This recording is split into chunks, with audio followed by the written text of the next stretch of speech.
नमस्कार, मी प्राजक्ता. जेव्हा 2026 सुरुवात झाली होती जानेवारीमध्ये, तेव्हा मी बोलली होती मी असं करेल तसं करेल, खूप सारे प्लॅन्स केले होते, बट त्यातलं काहीच पूर्ण केलं नाही. सर्व गोष्टी अर्धवट सोडल्या. फॉर एक्झाम्पल, मी जसं की बोललेले मी नवीन बिझनेस चालू केला होता, तोही अर्धवट सोडला, मागे सोडला. माझा जॉब इव्हन सोडला मी जानेवारीमध्ये. काही निर्णय असे घेतले, चुकीचे नाही म्हणणार, त्यावेळेला ते योग्य वाटले म्हणून ते घेतले. आयुष्याची सुरुवात करताना काही निर्णय माणसाचे चुकतात, मान्य आहे. तर तसे ते निर्णय घेतले गेले, बट ते कुठेतरी अयोग्य ठरले आणि माझ्या करिअरमध्ये असं मला वाटतं कुठेतरी ब्रेक लागला. बट मी असं म्हणणार नाही ब्रेक लागला, कारण की प्रत्येक गोष्टीमागे काहीतरी कारण आहे. आता माझ्या आयुष्यात ह्या गोष्टी घडल्या, बट खरं सांगू पर्सनली तर मी खूप आतून तुटलेली आहे. मी मेंटली माझी कंडिशन खूप बेकार झालेली आहे. म्हणजे आपल्यासोबतचे सर्वजण पुढे जातात आहे, ते कुठेतरी लाईफमध्ये सेट होतात आहे आणि आपण असं करिअरच्या अशा पडावावरती, म्हणजे मी आता अशा ह्याच्यावर आहे की मी जॉब शोधते आणि जॉबमध्ये खूप सारे रिजेक्शन्स आहे. आणि तुम्हाला पण माहिती असेल फार्मा इंडस्ट्रीमध्ये जॉबची काय कंडिशन आहे.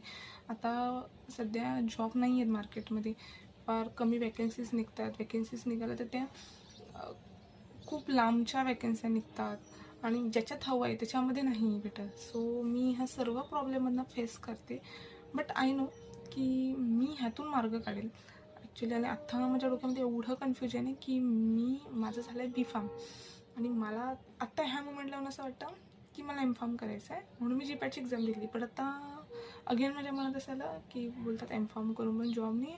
मी आता परत असं वाटतं की MBA करावं, बट परत त्याच्यामध्ये पण असं आहे की ऑफलाईन MBAला खूप पैसे लागतात, ऑनलाईनला कमी पैसे लागतात. बट ऑनलाईन MBAला बाहेर कोणी जास्त विचारत नाही. सो माझ्या हेडमध्ये एवढे सारे क्वेश्चन्स आहेत आणि एवढं सारं कन्फ्युजन आहे, मग त्याचं ॲन्सर मला कुठूनच भेटत नाही. बिकॉज म्हणतात ना, लाईफ काही लोकांना वेळ लागतं कळायला. एक सर्टन एज येते, सर्टन म्हणजे ना ठोकर लागल्याशिवाय माणसाला कळतं. माझ्या लाईफमध्ये सुद्धा तशीच गोष्ट झाली आहे. म्हणजे एक सरळ रेषेत चालणारा जेव्हा व्यक्ती असते ना, तेव्हा त्याला म्हणजे सरळ रेषेतील फॉर एक्झाम्पल मी सांगते की शाळा शिकलो, कॉलेज केलं की एक असतं ना की चांगले मार्क्स पडले किंवा जॉब लागणार, आपण जॉब करणार, हे एक एवढंच असतं एक नॉर्मल ॲव्हरेज स्टुडंटचं. बट ज्या मुलाला बाहेरची दुनिया माहीत नसते की नाही, शाळेमध्ये शिक्षक असतात, कॉलेजेसमध्ये शिक्षक असतात, ते इनडिरेक्टली आपल्यासाठी ॲज अ मेंटॉर काम करतात.